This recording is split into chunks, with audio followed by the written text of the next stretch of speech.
Hello, everybody, and welcome to the LJL Officially Unofficial Podcast, Season 2, Episode 29. I am Alex, otherwise known as Lexico by MaskedSwan on the internet, and I'm one of your co-hosts for this podcast. Gentlemen, the man in the middle, and our EU Masters color caster, our very own Nymaera. Hello, sir. Hello, I'm actually on the far side today. That's the Oh, way you're on that the this far is. side? Yeah, Yeah, it's sorry. it's always a little bit different OBS with this one. Ninja, I was a bit like, wow, Initialize was EU Master Colorcaster. I thought I was doing that. I was in EU Yeah. Master, but only the players. I'd say if I'm feeling a bit low energy today, it's Yes. because I left nothing left in reserve after yesterday with some huge games. Really, really enjoyable. And it was a big step up for me. So, yeah, I returned victorious, gentlemen, and I very much enjoyed it.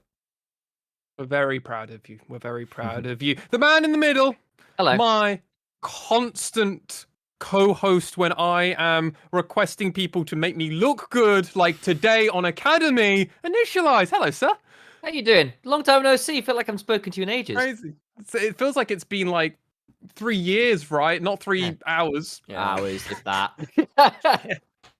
So obviously we've got a load of stuff to talk about in LJL. We've stuff, got a lot. I have to say, I mean, I haven't with my own commitment stuff, haven't caught up with too much Academy stuff. Do you want to take a couple of minutes to talk about Academy and how you guys are finding the experience? Or I know you're doing your recap things, but let's do our standard intro Sure. and then we'll let people we'll go into that because I definitely actually think we should probably give Yeah. Academy I'd love to a hear bit about of- it. I'd love to hear you guys talk about it. Yeah. Yeah, so, but first and foremost, hello everybody, welcome to the LJL Hi. Podcast. The three of us, we cover a weekly, we cover the podcast.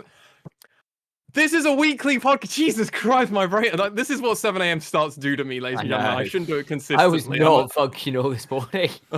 The three of us, we do this podcast weekly so we can cover the LJL as a region, and we've been doing this for a hot minute now. We've actually almost hit up to 65, like we're bordering on 70 plus episodes It's when we a lot, actually yeah. hit there.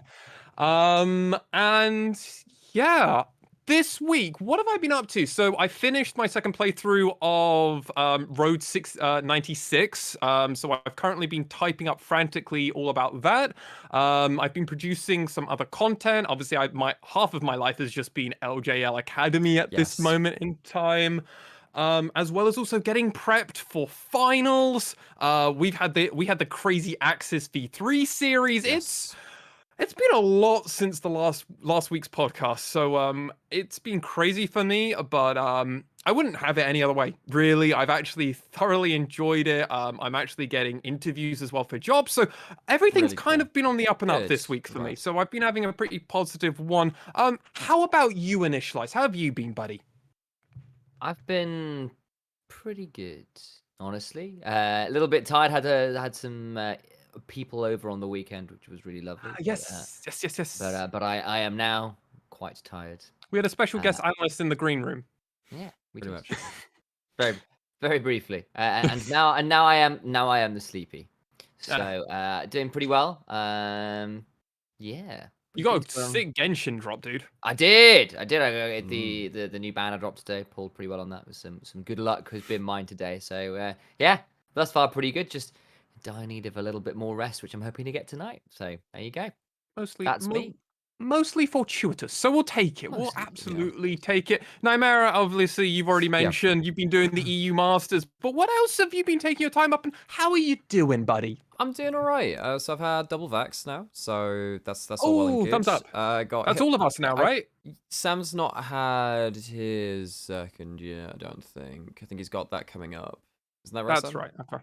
But yeah, I mean, I obviously Sam and I had a friend stay over, and then we met Middlecott. We met up with Middlecott. You will see seen on our broadcasts, and that was really cool because I am fairly introverted.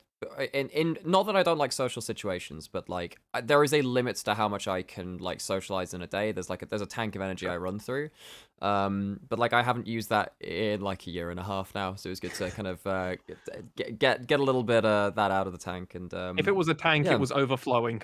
That one. So yeah, met up with them and a couple of other people as well. So that was really nice. Gonna probably make some plans to see some more people in the future and start getting back to as safe semblance of normality as we can. Of course, numbers are still quite high, so well, depending where you are in the world, please continue staying safe and hygienic, all the rest of it. So that, and then the rest of it has of course been picked up by E-Masters, prep, and casting, all the rest of it, which has been absolutely phenomenal. It's been such a star, and the thing is, my dude, like I remember when you did your first cast 2 years ago at this point, and I'm just like, man, the distance, right? Because you are living proof at this point. You are proof that you can grind the system, and if you commit yourself, you can do it. And there were people when we were coming up that were naysayers. That were naysayers, and you're like, no, I will make it. Fuck you. And you've done it. Like, you've actually done it now, dude. So well done. And hopefully this, I mean, yeah, because I think what I've discovered is that if you, yes, committing to it, but you got to commit to it in the right way with a professional mindset. And I think that's obviously what the three of us have managed to forge between the three of us and what we've done with the LJL. Because I mean, I would not be the caster I am without having put, 500 plus hours into this, off our own backs. It's all us, Sam. It's all us too. It's all of these two. Yeah, it turns out that I am actually just the Megazord between these two. I am like the fusion dance between the two of them.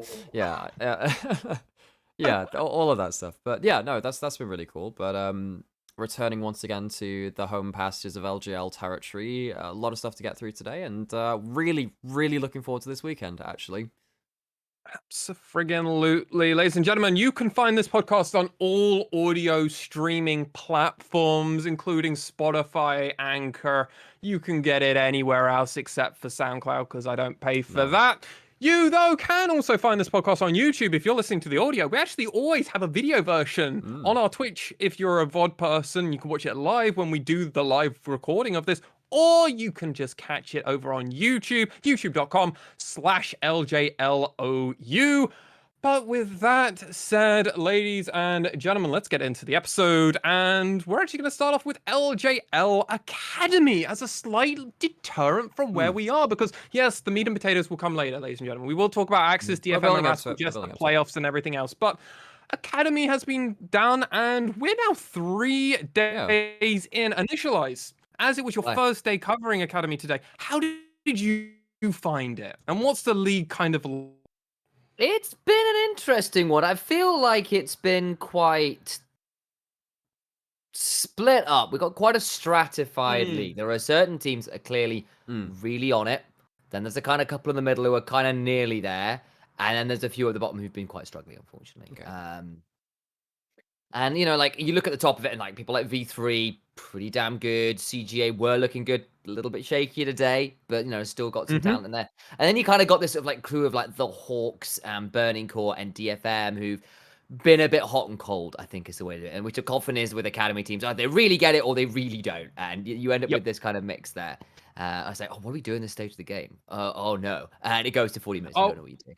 I mean, that is pure Axis at the moment, because they have got such a solid laning phase. The moment it comes to coordinating and doing anything around the map, they just throw away they literally threw away a 3k gold lead, Nymaera, because they didn't want to contest for anything. And you can just literally watch the match history. They just stop doing anything, and then DFM win the game. It's like, the fuck are you guys doing? They have a poke comp. Of course they want to scale. Do something on the map. So there's some understanding issues there. And obviously, so I haven't had a chance to catch all that much. I've caught a little bits in there. So I mean, I guess I'll take up the role of asking some of the pointed questions and getting, mining this particular vein of gold for some ore. So do you think that there are players right now which could, not necessarily between like other organizations, but do you feel like people could get promoted up to the main roster next split between these teams? Do you think that there are names in there, or is this like maybe a couple? Because I know that last split, obviously you called out a couple of names and you're actually quite on point. And then they ended up getting picked up. So maybe a scout is a future prospecting job title for me one day. Who knows? I mean, you had a good eye for it then. But do you think? I mean, without kind of going into all different names, but do you feel like there are names that could go immediately up in next split? Yeah, I mean, obvious names are just like Yu-Gi-Oh and Unica. These were already vaguely proven talents. So, I mean, that's kind of the easy ones to pick out. I would definitely say Marble has been an outstanding player. Hatel as well, the support player. So that's a really nice Which teams are they from? So this is V3 Academy's bot lane of Marble Right. and Hatel. Hatel was a great and was honestly a standout in Scouting Grounds in 2020. The Right. fact is they've come into this. They've got probably the best prospecting AD carry, along with like a really solid support. So they've built up this synergy. Okay. They are so good. And Hatel went he went 3 games where he didn't die once, and he played hyper immortal. carries and immobile hyper carries in that one. Switched over, had his first death today, and then basically went man mode. Like he was absolutely furious at dying. Yeah. So he ended up going even crazier. He's definitely one. Have you got anyone on the top of your head that you'd want to call out initialize? I've got a few more. I just don't want to take all of them. Yeah, I'm trying to think of having a look over it. I feel like potentially there's a shout for someone like if you're looking for a bit of a hot take, I wonder whether Rando from Rascal Jesters, even though the team's been struggling, I think he's been surprisingly okay in the top lane, considering he's often been kind of left to try and survive on his own devices. And that's His gangplank was definitely a solid. Because things like the people that you're mentioning there is like obviously like the thing with V3 is actually they did have a strong team this split, right? I mean in the main roster, right? And though they did lose in this last match, which we will talk about. Do you feel like they could upgrade into that roster, or is it the kind of thing where like you're looking at struggling rosters like maybe someone like Burning Core, which I don't see succeeding, and of course Burning Core should replace their academy team with their main roster team at this point. Yeah, I'm saying like Floor, the jungler for Burning Core Academy, is really good.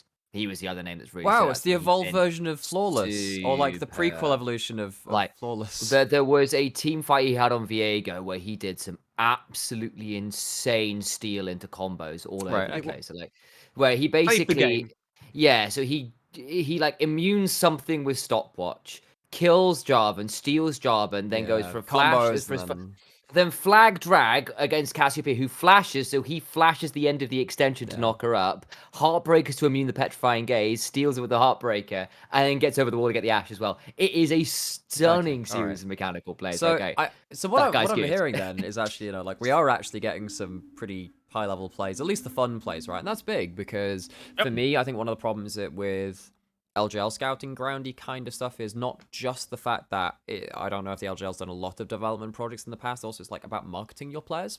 Well, they had that Challengers League system, but that was all about relegation and it's a different beast, right? When you know you're going to get relegated or kicked out, right? It's not the same as Academy where you're trying to train talent, right? So yeah, I agree with you on that. Yeah, well, in that case, I mean, very much looking forward to how the rest of the event goes. Of course, you said that's kind of like the split between things, and maybe we'll see some of that development coming from the coaching staff, actually, because remember that a lot of there are different coaches for the I think there are a couple of Yutori Muashi is coaching Sengoku Academy. Yeah, so I remember hearing about that. I was like, wait, that's a name which I didn't expect to hear in 2021 after they kind of bowed out of the professional scene. Okay. No, I'll just name a few other names that I'm at least watching to see how they do get on. I mean, I would say the whole of V3 should be on people's radar. Even Washide. Oh, absolutely. Like we've heard some big things about V3 like performing well in scrims and stuff like that as an academy team. So. Which, hugely important. Kaito, even though we saw him in that best of 3 series and kind of got screwed over because of his debut being in a best of 5 versus Axis, he's been actually having some pretty decent performances and has gapped a few of the other mid laners. So there definitely does seem to be the tier that can actually play laning phase and then continue and transition that, and then the ones that are just good at solo queue and don't really understand the fundamentals after that. So there's a few of them. Cosmic is another one that just struggles in everything. Like, he is the person that's getting gapped at the moment, whereas Kaito was the one doing the gapping onto them. So I think that's just an interesting difference. I really like Floor as well, so I'm going to definitely back up Initialize on that one. Super excited for that one. Mutton as well, debuting, finally. Yes, because you mentioned them before from the Proving Grounds last year. Last time. So happy that they're in. They haven't had a crazy carry performance. They're not playing the same kind of pool of champions, but when he was in Scouting Grounds, he was on like kind of this crazy tear of trying to play a different champion in every single game. They eventually stopped doing that. But Martin has played like a volley bear and then had a low-key carry performance on that. So I am definitely excited for that. T-Total, or Total 2, Toll 2, TOL2. it's trying to screw me. Again, a top laner for Axis. Really excited about them. And I don't obviously, know as much as about them. Yeah. we'll see more. We Yeah. will see more. We're only 3 days deep. We've got another full day and then 4 games on for day number 5 because that's just closing out and making sure everyone has Gotcha. that one Yeah. round robin. Then playoffs is pretty rough for a lot of these teams. It's seeded, so everyone makes play. Everyone makes playoffs and yeah, okay, right. Which makes sense actually. I think that makes sense because First seed, and there's also side selection for the top seed. So we might get a few very quick and done games. But it means we're probably going to get first and second, most likely in the finals. So at least that should be interesting. Okay, Probably. well, I mean, Yeah. sounds like all that academy stuff is pretty exciting in a lot of ways. I'll try and catch up with it where I can because, of course, you had a lot of good. I mean, like we had what? Who were that? Because we had Kanatu, we had Megamin, we had Kanatu, Megamin. I know, yeah. That was Nemo. Was Nemo in Proving Grounds or were they? No, they were DFM's sub player. Yes. Yeah. But Megamin came through, and there's been like prospects in the past that have come through and actually shown up. And the fact is that some of that scouting ground talent is getting revisited in Academy is actually dumped. a really which is what well remember that's what we felt like was going to happen to Yu-Gi-Oh! And the fact is he hasn't been dumped. He's been on V3, he's been picked up, and he's looking like potentially the mid to beat at the moment. So very good. I'm very glad to see that they're back. But absolutely, let's get over and actually talk about that V3 Axis series that well, first off, lads, all of our predictions were horrendously wrong. And when I mean horrendously wrong, I mean the fact is I think similarly to Team Liquid and 100T, to anyone out there who doesn't really follow the LJL, no one predicted a 3-0 for 100T. No one predicted an Axis 3-0. Some people thought Axis could beat V3. Like I went 3-1 for Axis. Exactly, right? No one thought it would go like this though, and let's be real, no one thought game number 2 would ever happen like that. That was the craziest game number 2 I've ever seen, and Hoglet got probably a historic game on Kindred. And what a game for you to commentate Initialize. Oh, it was bloody nuts, is what it was. I mean, I wasn't commentating it. Was I coaching? No, I didn't commentate that. I mean, I was just analyzing it. Oh, no, that was Middlecott and... It was Midnight and Malvinizzle, Midnight. Was it Midnight Malvinizzle? Yes, oh god, Malvinizzle. God, it's all been Watch the in chat now. You've been gonna but no, I was on the analyst desk with you, so I was breaking down a lot of it was us three. Us three. It was still the 3 of us at some capacity. Exactly. I got it somewhere. And it was, but it was one of those series where the game 1 was very, very tight, and then there were some good adaptations, particularly from Axis, to go, okay, we just need a bit more hard engage to actually force the issue.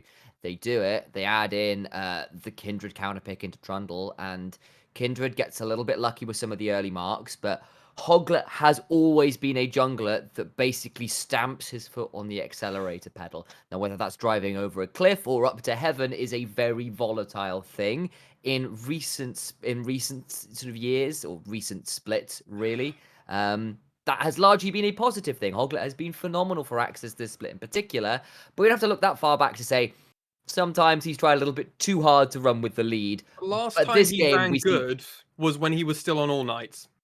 We can be very honest here. His All Nights performance was MVP caliber. He hasn't hit that high until this split. Not consistently, no. Yeah. He'll definitely have the odd game. Yeah, I agree with that point, definitely. But and the thing is, he's a very scrappy player, right? Like he'll get kills, but he'll also die a bit. He'll look for fights. Yeah. He just is involved in fights. It's what he does. And Kindred is one of those picks that kind of goes one of two ways, and I feel like potentially Al might agree with me on this one. Is either you snowball insanely hard early, you get a level 2, a level 3, you get mark off scuttle, get a gank off for another mark, and then you snowball those marks, you get multiple stacking marks early, and you can run over the game.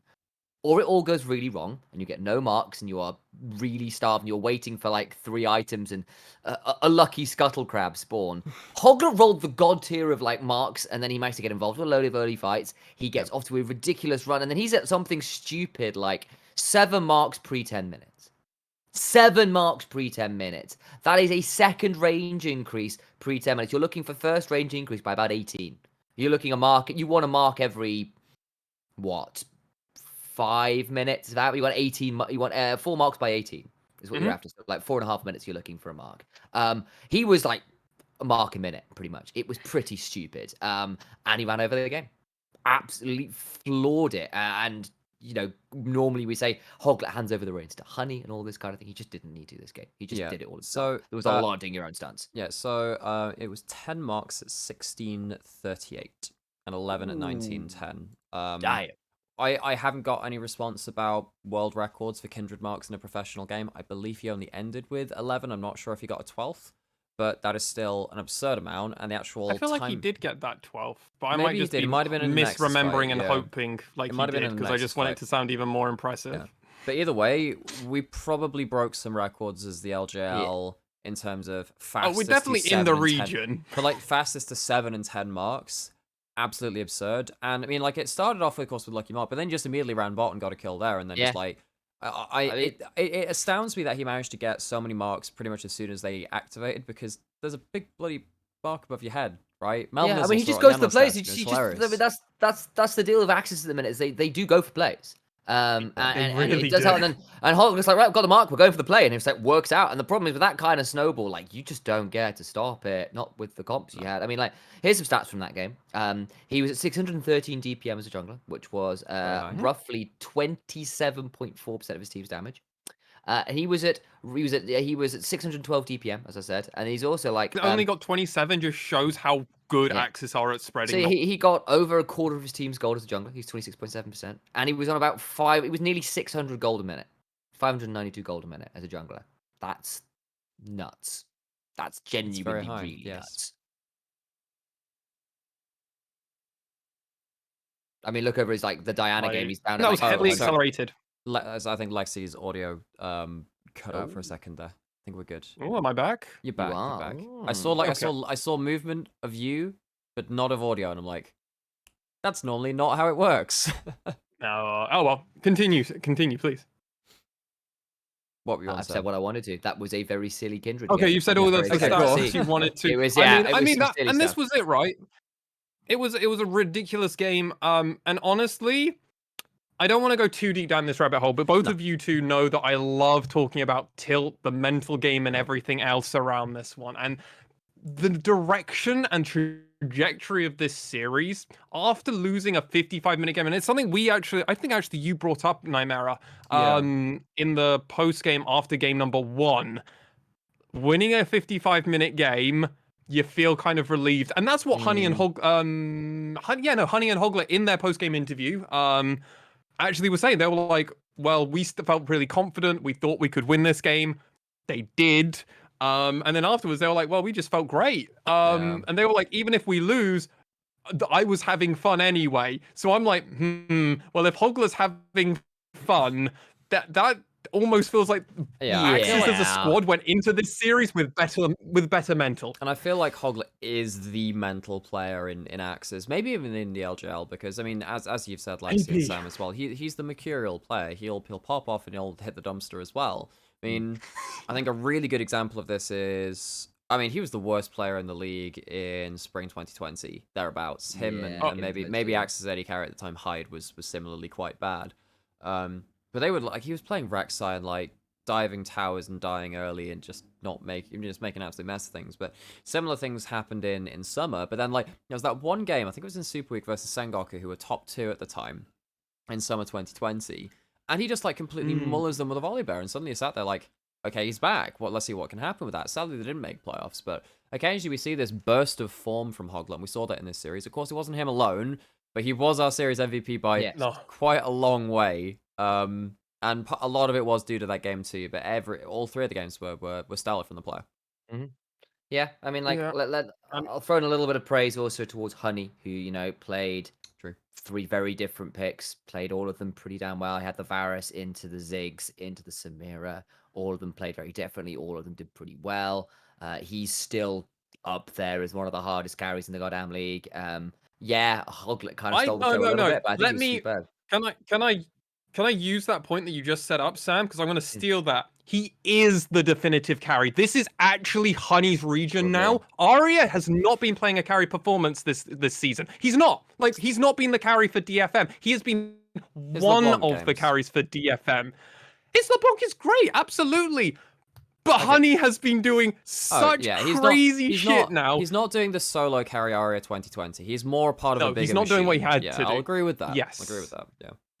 Yeah, but that's where I'm like, well, Honey is just the 1v5 machine, and absolutely his team are popping off with him as well. Nemo is genuinely, like, putting up a crazy rookie performance for this player who previously was an unknown name and now has come in and has one player of the series from off round one. Yeah, Mega Min, deservedly so. We had a lot of question marks about, like, obviously I was very high on them, but you guys were like, I'm not sure about them. Had a great series versus Ace, and I know also, like, these are a bunch of rookie players coming out, and I'm just really excited to see where they'll go further afterwards. Yeah, no, I think that it was a similar kind of thing I was talking about on EU Masters yesterday when I was casting that tournament. Because one of the teams did very well. Did they? Yeah, it was like the argument of, is there a star player here or is it an ensemble performance? You know, like, it's one of the it's one of the criticisms of the Oscars, right? In terms of, like, I think it was Parasite, the Korean movie, which won, you know, one of the first foreign language films to win an Oscar in that category. The first foreign. Yeah, and to win best picture. Yeah, but it's like, okay, well, is there one person that's going to be best performance? And it's like, as a whole crew, yes. As an individual, kind of harder to pin that down onto one person. It's like, at that point, it's like, maybe there should be an award for best ensemble performance. And of course, that in League of Legends is just, you win. Sure. But, like, in this case, like, the reason why Axes were winning was it was an ensemble performance in that, in both rounds, actually. I remember in the first round, we were talking about, it could have been any ordering in first to third of, like, Honey, Hoglet, Nemo. I think I went, like, Nemo, Hoglet, Honey. I think a lot of people did exactly the opposite of that as well. But in this everyone game, had Nemo first, and then it was Honey, then Hoglet. Yeah, there was a whole lot of different orderings. I think that tells you how Axes are not just being dragged by the scruff of their necks. They're carrying their weight. And I guess if we go over towards V3 and talk a bit about them, like, I think there were some players which we were expecting to stand up and be accounted for, and they didn't turn up in the way that we wanted to. Of course, they weren't playing with Muujin, they were playing with Unica in the jungle, and that changes things, even though Unica did well in their first round, rather. Well, but I think particularly I look at Cog, and I was expecting him to do so much more against Ino, and Ino just soaked the pressure. Did very well. Yeah, I think that I love where you're going with this direction, because let's talk about Hail of Blades Trundle.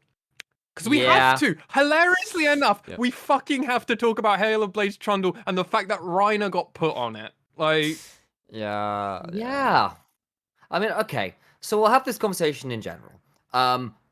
Axis had really smart drafts this series. They had some did. really cool answers. All 3. They were really masterful on the Ziggs. 2 first games with the Ziggs made. Well, remember, game B1. Remember, they B1'd the Ziggs, and then they flexed it down up to mid, and because they baited them to pick something that was favorable into a Ziggs in the bot lane matchup. They then go, Honey goes, Varus is still open. Guess I'll take the most prioritized bot laner of every fucking region. Yeah, somehow V3 Esports thought that was fine to let up, and then they get kind of dumpstered by Honey. Continue initialize.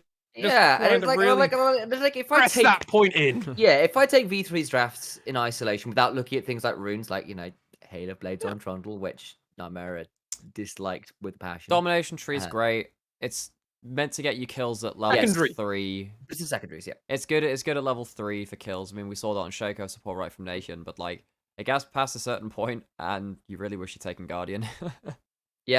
And you're looking at things like, okay, we've got Gnar for Cog, great. Unica's on Jin Zhao, solid, engaged, strong meta jungler. You know, something he can be proactive on as a kind of a sub in the team.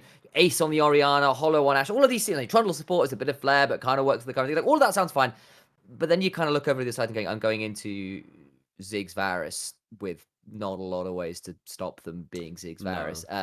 And then I looked at the next game. It's like, okay, we flex a Trundle in the jungle, but we've got Varus Alistair to fight up against this Leona. Yeah, but it Leona was the Ziggs. order in which they did that in it, Sam. Exactly. And they've got this Trundle, which has been counterpicked by Kindred, and Kindred ruins Trundle in the jungle. Like, it's like Trundle's nearly worst matchup. Like, it's really I remember sad. you screaming because I was like, you know what's going to happen here with the Trundle getting blind picked, and you were just like, I hope so, and then it gets locked in. I'm like, oh, and you just screamed.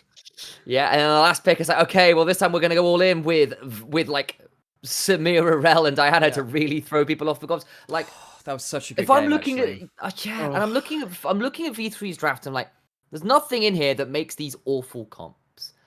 But every time there is a fly in the ointment where I go, yeah, Axis have got the better of you here. Yeah. Every time. I mean, and the big issue, remember, for that game number 1, when it came to it, it was like, well, V3 actually did turn that game around. They did. God really tried. Yeah. Like, they should have, like, in a normal environment where they don't, where Axis don't have Ziggs and don't have Varus, V3 win that game. But because they have Varus and Ziggs, in the immortal words of Nymaera in the green room, there's no way that Axis can physically lose this game. They might be behind, but they can't lose. There was a point where they get Infernal Soul on Varus Ziggs, and you're like, it's just not okay. Functionally, no reasonable way they lose that game, because if they get even a whiff of a bad fight, they wave clear until they wave clear until it goes away. It's a great way of getting out. Thresh Lantern, Lee Sin Ward Jump, Renekton Dash. It's like, sir, your team fight. Oh no, this is not the blend of team fight I wanted today. I'll have the next one. And then they just they just go off and they wave clear because walk. It's the Ministry of Silly Walks. You must have known about this for some time. But the thing with getting Infernal Soul, which people forget about, I think, is that it does give you an extra factor of wave clear. In fact, that was something that I think that used to apply to Mountain Dragon in one of its iterations. Actually, we used to extra damage to minions as well as towers. One of the iterations, but when you're doing that on some heavy wave clear long range champions anyway, particularly with an Orianna, which is great for wombo but doesn't reach the backline, you're meant to have someone to deliver you to the backline because your Q, you'd have to flash Q on top of a tank, which is not normally very good. Yeah. It got to the point where Axis could stall out indefinitely, and eventually they did, and that's why I think in that week's worth of games, they had the 2 highest DPMs worldwide. Yeah. With Mega Man on the Ziggs and then Honey on the Varus. I've got the number in front of me. Go for it. 1,649 DPM on a champion. That's so I love the LJL. Yeah. I love this. That is full build Infernal Soul Ziggs. It's ridiculous. And I'll add in of course the part of the problem for Axe as well in this game was they would get really good fights, but they could never kill anybody because they were all poke and no CC. So it was funnily enough, I actually 80% of your like that HP yesterday, where it's hang on, it's not Ziggs with Leona, it's not Ziggs with the Rakan, it's Ziggs with in the case of the game yesterday, it was Trundle. I can't remember what they had as their support that time, but it's you're just kind of sat there without the best setup, meaning that you can get good fights, but not clean fights. Anyway, that was kind of the story. That's when you get to the 40 to 50 minute mark, and the sunk cost of the energy and emotional energy you put into that game is so high. If you lose that, it is quite crushing. And yeah, I think that which explains the 24-minute game afterwards, doesn't it? In some ways it does. In some ways it does, because you get out and think, oh heck, we really got away with that one, didn't we, lads? Say Axe as they go back into their own, prep mindset. But yeah, and then game 3 was, I feel like that was a bit of a draft diff eventually, because it was wait, hang on, what do we do about Samira? And the answer was not very much. Well, the thing is, they did have some tools for that. You've got a Galio Torn, a Volley Bear Stun, Alistair Knockback or Knock Up. You have got some things.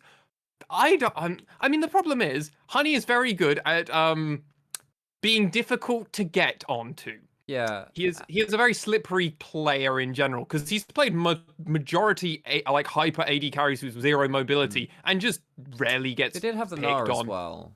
Yeah, they do. Yeah, oh yeah, absolutely. Mega Nara. Yeah. There becomes a point where it's okay, cool. All well and good, Galio's in the fight, but if he misses any of his combo, he immediately dies. So if you fuck up the engage, good job. You're just giving Samira passive. She kills you.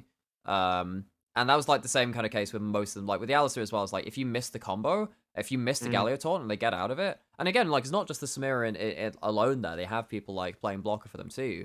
Like, Oh, they do. Eventually, it gets to the point where the Samira, like you mess up the one time, and that happened to be around, was it second dragon? I think it was. They split up the team. Samira goes and wails on the AD carry because like the CC's already gone. Oh, that was when Hoglet had the really good zonies into turn around to the 3-man ult. That was it. That was very. That was also when Inno was popping down the Gangplank ultimate and then got Pain Gaming kind of levels of Gangplank crits going on. And that's the other thing, right? There are multiple times in each 3 of these games where you can be like, obviously, Hoglet is game number 2, but there are multiple other things we can say about each of the other members. Like, I know quietly, like, not Inno, well. I know. He did it very well throughout this. By the way, we now have learned that the top laner of Axe is actually Ino, not Inno. So is it Eno or Eno?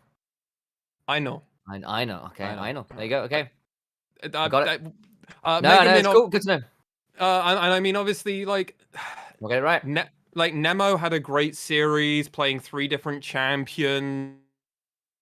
And the fact is, V3 played the playbook which had been proven to work in the past versus Axis. Ban out Honey's hyper carries. Theoretically, you should be good afterwards. Nope. Honey can play everything in the meta in the AD carry role at the moment. He hasn't shown us a Syndra. I don't think he's played a Syndra. I've checked it. I've been following his op.gg. He's not played Syndra, so we're probably not going to see that kind of crazy, stuff, more evolution. Yeah, but he's got a Ziggs, and he's also got most of the other standard AD carries, and he feels very confident playing. So I'm very excited for the DFM series.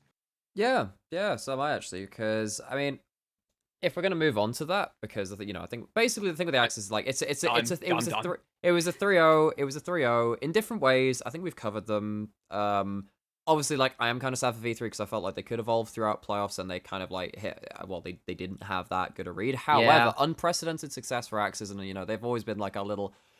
They've had a special place in our heart ever since the first split we covered them. And they did that miracle run, sadly bowed out in the first round, 2v3 actually. So they get themselves a bit of their revenge in a reverse 3-0, I guess, on that. But now we're looking at this next series, and there is one side of this where I'd love to follow this narrative of, well, actually DFM lost. They look weaker than potentially we saw.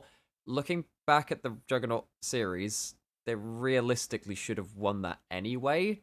And that is a tough goal to match up to for Axis, even coming into this with a strong 3-0. Like, it really is. Yeah, I'll put this out there. I think it's probably fairly obvious I was the one who worded the tweet when we were going out to this one, because I made it a little bit more verbose than it needs to be. But the point stands that I basically, look, this is a Herculean task. You are scaling Mount Olympus here.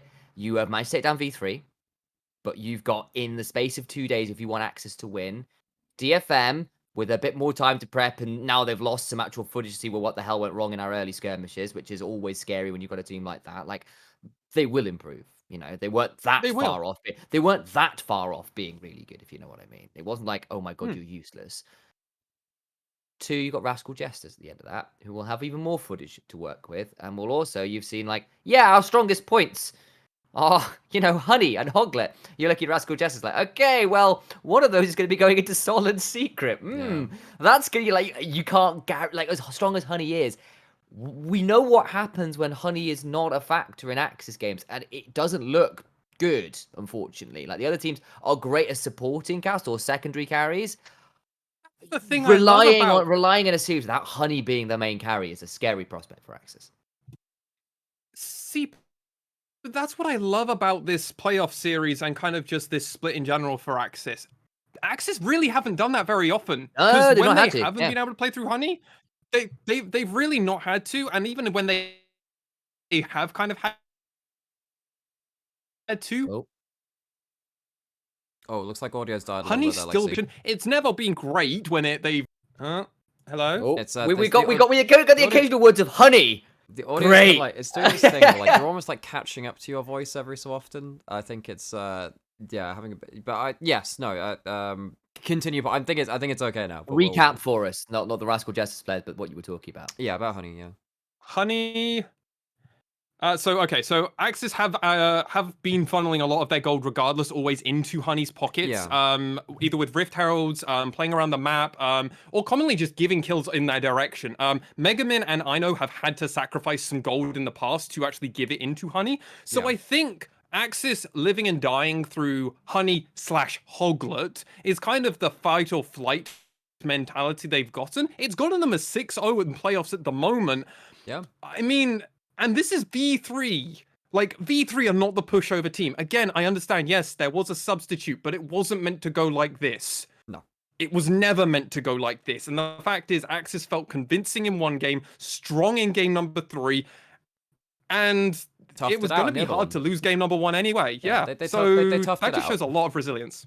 I agree, and like I think it's in different ways as well. So the question is, of course, can they apply that to DFM, who have had time to prepare? They've had a couple of weeks to take a step back, lick their wounds, come back, and potentially come back as the scary mofos that we know them to be. And as much as Sam was saying, oh, you know, like you've got like potentially like Hogler and Honey matching up into, you know, strong carries on the side like Rascal Jester if they made it through to the finals. I mean, obviously you've got like Utpon, who's been, you know, one of the best consistent players in the LGL, well, the most consistent player in the LGL to a high level that the league's ever known. And then you've also got Steel, who, I mean, Steel didn't have a bad series against Rascal Jester either, honestly. No. Like, I think that, you know, it was on Trundle duty, but still played well. He was the one who got the things rolling in the early game. Like, he made some really good gank pass. Like, it was like, we were like, okay, he managed to affect all 3 lanes at 5 minutes. Like, damn, good stuff. I mean, well, I am very interested in seeing if Axis can get things rolling pre-15 minutes, because that's normally been the V3 calling card.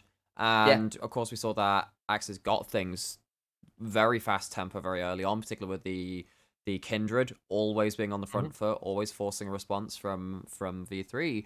I'm interested in seeing how that works out. I just don't know. I mean, you have to put on the correct lens, really, and just say, actually, DFM were not shit in the Juggernaut match. They did lose.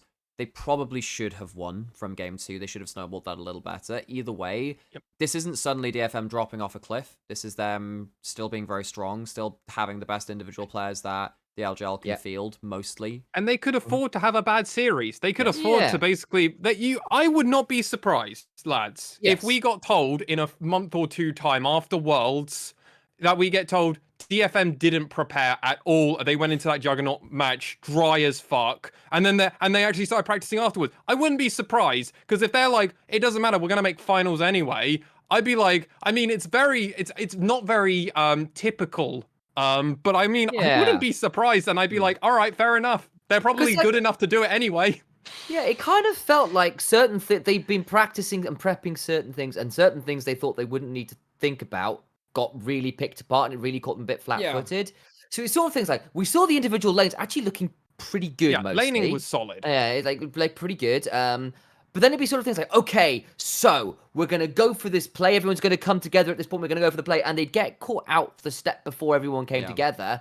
And Rascal Jester would already be there, and someone would get caught out, and they still go for the play anyway. And then Gang goes in, and everyone's a bit discoordinated.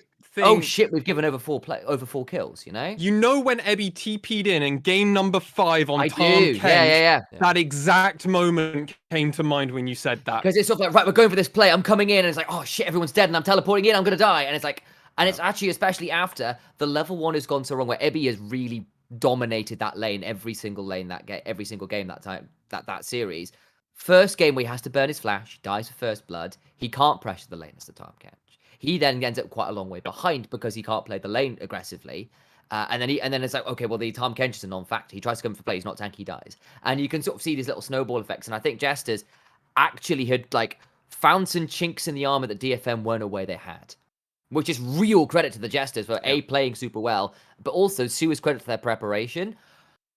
I will be interested to see whether, now that they've been revealed, whether DFM have sorted them out. I think they will have. I still think they're my favourites for the split. Well, that's but the thing is, they were there, and we need to see whether they get fixed. I mean, so obviously, like, I would say that it is, you know, I mean, I was kind of saying this last week, and maybe I oversold it because I thought that DFM were maybe a little more exploitable than actually looking back and saying, actually, no, they were still pretty good. and Mate, those that's things being just sorted out. content. Exactly. Right. There you go. So I'm gonna. I remember I was the reason why everyone's like, "Oh, that's No, so no, it's no, great." no, no, no. Yeah, I mean, like, with of course I'm going to. with a few weeks Exactly, I thought that way. removal from the event, it you know, you can get a bit of a different perspective on it. But you know, I think it is reasonable to say that every one of these three teams has world's prospects and actual reasonable Yes. world's aspirations, actually. Because if Yeah. I think whoever comes out, I mean, if Axis overcome DFM in the semifinals, I would probably actually be favoring them for finals at that point. Agreed. If they manage to overcome DFM, I think I favor them for the finals.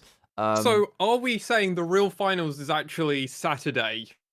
It's not as easy Because as that. regardless of the Okay. no, I know you know where I'm going with that. Yeah, though, I 'cause if see the hot take. Yeah, I Is see it the if hot take. DFM Alright. win? DFM will go winning finals because they already they've lost to RJ in the first one, but that one didn't count. But if Axis beat Right. DFM, that's the real finals. I don't want to write off Rascal Jesters either. I No, think that's no, I really don't. unfair because I think they're very scary. What I will say is, if Axis beat DFM, it will depend in the manner in which they beat them.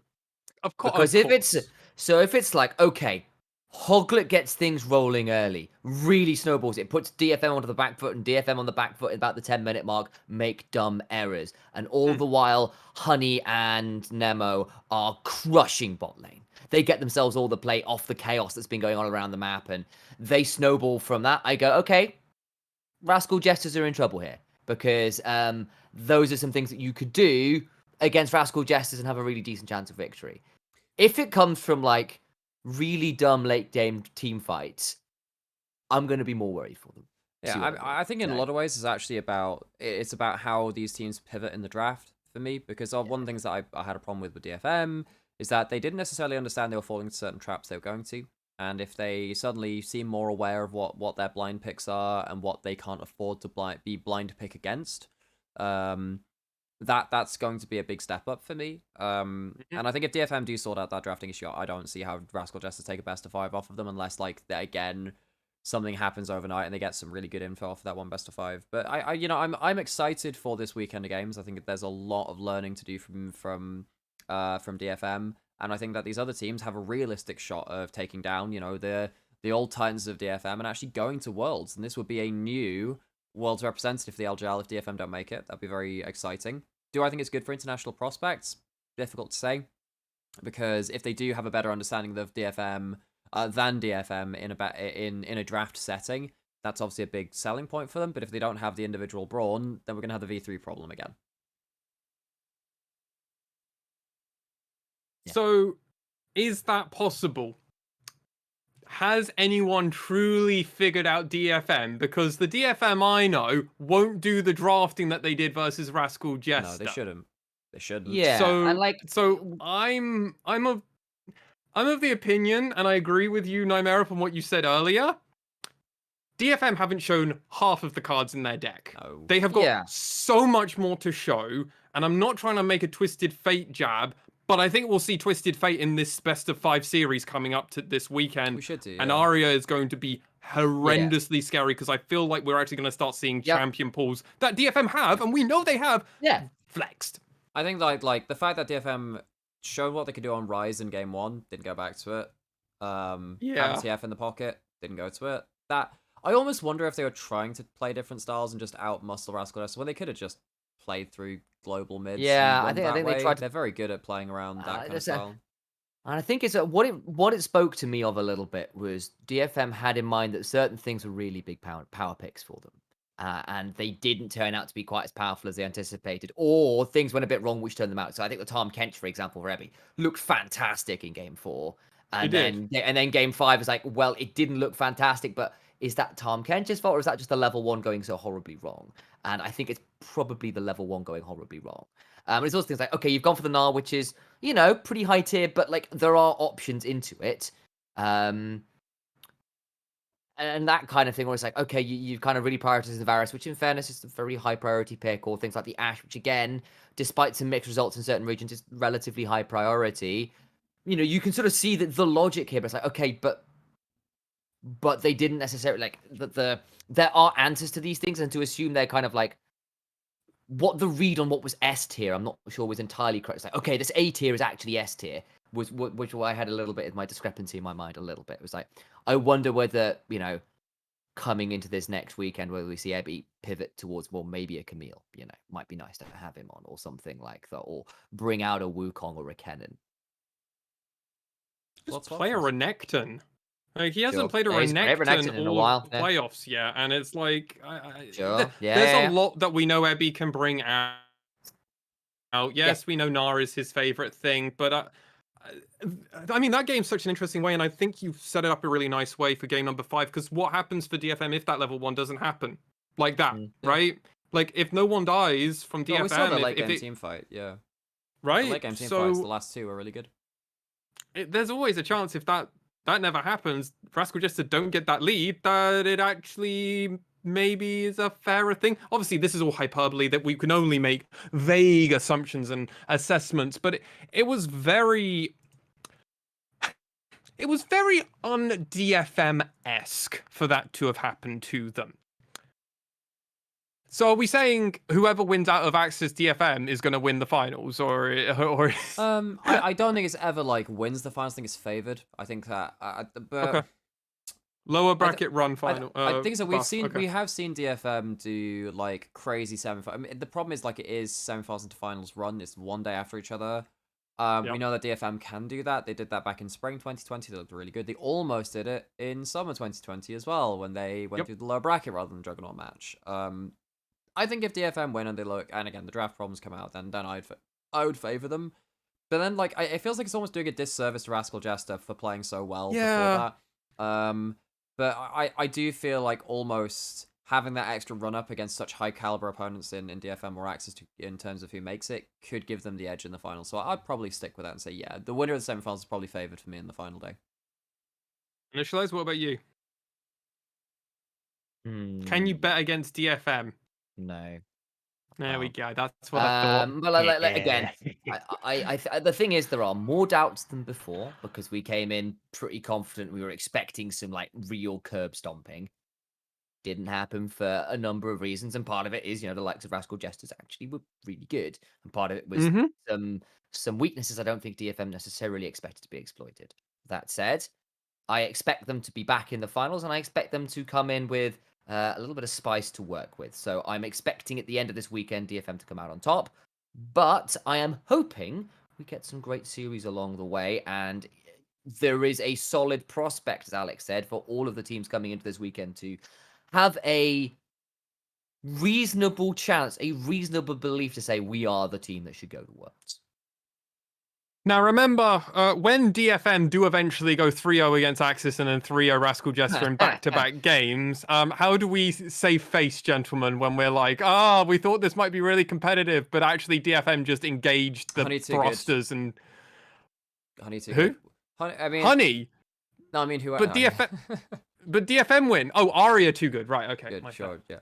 No. The Axis is obviously going to win because, like, obviously all of that time where we thought Honey was going to be the best player in the league in 2020 spring, he was actually just saving up that. He's been saving that. Like, all of those shit MF games, all of that saved up for now. Oh my god. I mean, I do kind of hope that DFM blow out playoffs because that gives me better hopes for Worlds. It'd be bad for regionals because I'm kind of like, they're not as entertaining games.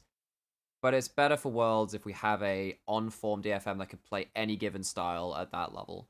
So like, sorry to the other teams in that sense, but like DFM have the star power to back that kind of play style up. But that's where I'd kind of like stake my flag and say, oi, this is the team which probably does its best internationally. They're also the team that have already debuted, got a win over Cloud9, almost beat down one. They probably could have 2-0'd Infinity if the pairings went up a bit differently. If they played down one first, probably maybe there was a chance they could have probably done the back-to-back against Infinity. Who knows? We don't know. Obviously, Kazu isn't there, so that was the other thing. Remember, this was the DFM that had the substitute coach in. So now everyone's excited to see DFM again. If they don't go, how good is the team that we're sending instead of them is the big question. And we'll have to wait and see who does win finals, really, more than anything else. Yeah, it's a lot of waiting now, because I wish I could delve more into the analysis, but it's a lot of games in a very short amount of time. Yep. And a lot of intangibles we've got to go through. So as much as like we'd be like, oh, wow, come here for the best predictions in the LJL, it's actually, as far as LJL playoffs go, the most open they've been in a long time. I don't think there's been I'm trying to think if there has been a time Maybe actually, 'cause- Sengoku back in 2020 spring when we had a. But that was with the patch change that messed that everything really up. threw things. I know. That really threw things up. I think like Yeah. 2020 summer, the finals were good, but like Mm. outside of that, like I mean, remember the Sengoku bombing out made that into a 2-horse race again. Yeah. It did. Spring Yeah. last split was DFM all the DFM way. or bust. Yeah. So this is probably the most open. I don't think we've had a 3-team race for the finals before, so that's been very refreshing to see. And it's good for the No, region. It's been it good is. for the region. I mean, the closest we had was obviously V3 in spring as well, trying to come up in 2020 spring. I'm literally Yeah. trying to go back to that horse that Sam set up earlier. Because they did make a little bit of a run until obviously they Ran then into DFM. got Yeah. yeah, and then they got slapped, and that happened. So I mean, but then we never really thought V3 were going to win. Nope. Right, and I think that's the important disparity between here and then and now, where we're like, there is an off chance Axis maybe could do something. There is also a chance that Axis just get 3-0 slapped, and I'm like, yeah, 3 rookie players in their debut split in the LJL, and DFM put them down. I'm not too surprised. Bless them. And hey, if you're going to go down, going down to the champs, Yeah. in air quotes, hey, not a terrible place to be. But, gentlemen, we have actually reached the end of everything. So, I'm actually going to ask for your predictions. I want the hard prediction that you're going to give now. Obviously, we will revisit this on broadcast on the day. But, Initia1ise. Who are you going for? What's the score? And then a very, very, very quick 30 seconds why. All right. Let's go spicy. DFM 3-0 both days. God damn it! I was gonna go 3-0, There will be no 3-1. there will be no context given at this time.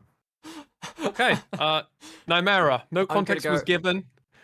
3-0 in the first series, 3-1 Okay. in the second. 3-0 in the first one because I think that there is no way in hell you are going to give Nemo Thresh and unlock Honey in the draft that way, and I don't think there's flexibility in the rest of that team if you focus on bot. Against DFM in particular, because of the strength of their lanes, that you're going to find the openings that you really need to really upset DFM. There is the outside chance for 1-game loss with Hoglet popping off. I just don't think that's going to be enough against the carry potential and the team fight potential of DFM. Why do I think that's important? Because Axis in the first game versus V3 maybe should have closed out a bit sooner and not made it get to hyper late game. I don't think you can afford to do that against DFM. In the finals, I think we are going to see one pop-off game from Sol again, where maybe it does become a bit of a bot diff, but I feel like DFM are not going to allow such travesties to happen again. I think they should come in angry, and I think that maybe it won't be a 3-0. Maybe they do have a bit of a stutter in draft phase again, because the rest of the just looked like they were quite on form with that, but I think DFM should seal it. What about you, Lexi? 3-0. In Axis versus DFM, it's going to be a 3-0 for DFM. I'm sorry I have to side with you guys again, but actually the Axis preference. I think honestly I would love to, but I can't in my heart of hearts say that out there. I actually perceive the game going slightly differently to you both, so this is interesting at least. I think honestly DFM are going to just nullify bot lane. They're just going to prevent anything happen. If Honey gets an advantage, Utapon gets that same advantage. They're going to be doing a lot of trading, and it's going to be like, oh, well, Honey's fed, but so is Utapon, so it doesn't really matter. You know who is going to get gapped? I'm sorry, Megumin. Arya's going to fuck you up, boy. He's going to fuck you up because he's in lower bracket run and he was not expecting to be here because guess what? It's all about Arya, and it really fucking is. I love you, Megumin, but you're gonna get solo boloed probably every game, first blood every time. It's gonna be brutal. I know as well, Ebby's gonna play actual champions in this series. He's not gonna play his Tahm Tench. I think he's just gonna play Nara or TK either way, and it won't matter. I just think that I feel like Axis are very good at soaking pressure in mid and top. I don't think they're good at applying pressure in mid and top. And that's gonna be a problem if bot lane is just hard focused on. Hoglet is the one wild card. I don't think that's gonna be enough. I am also predicting a 3-0 for DFM facing off against Rascal Jesters as well. They're not going to make the stupid mistakes again. They're not going to do this. If this is Rascal Jester throwing the whole playbook at them, I don't think it is, but if there is the idea that that's the playbook, oh man, Rascal Jesters are fucked. If they've already started showing the playbook, this was DFM fucking around. I'm sorry, I can't look at that series. I've watched that series back twice now, and there's no way DFM aren't fucking around. Like a little bit, at least a little bit. I think they had the wrong read on a couple of things, but now they've had a chance to review their own footage, and I think that it's easy. and I think that while like it's easier to learn from mistakes than it is from victories. There's a lot for them. There is a lot for them to learn from. I think in a lot of ways too. While it would be like, obviously we kind of like made sure we gave both sides of the story in this podcast and stuff. Like, so you'd be like, what the fuck, guys? You just said 3-0. What the hell?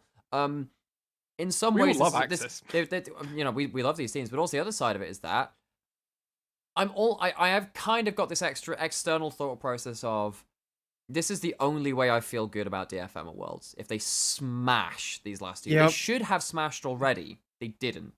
This is like the caveat of, okay, at least they can learn and then do that. Hopefully, it's better to make those mistakes then. PSG Talon did the same thing, right? From PCS, they had like 2 5-game series. They lost one. They won the finals. This is the way that I feel good about DFM. That lower bracket game as well is what I'm expecting it to be for Axis. It's going to be a 3-0 and it might just be the biggest stomp we've seen. I hope it's not. I hope it's 5 competitive games because I'm in the casting booth with Initia1ise, so I really want it to be fucking fire.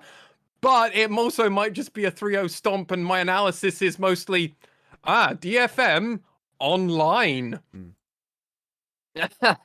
Color casting's hard. Online, yes. Yeah, my analysis. Ebby one lane. Aria one lane.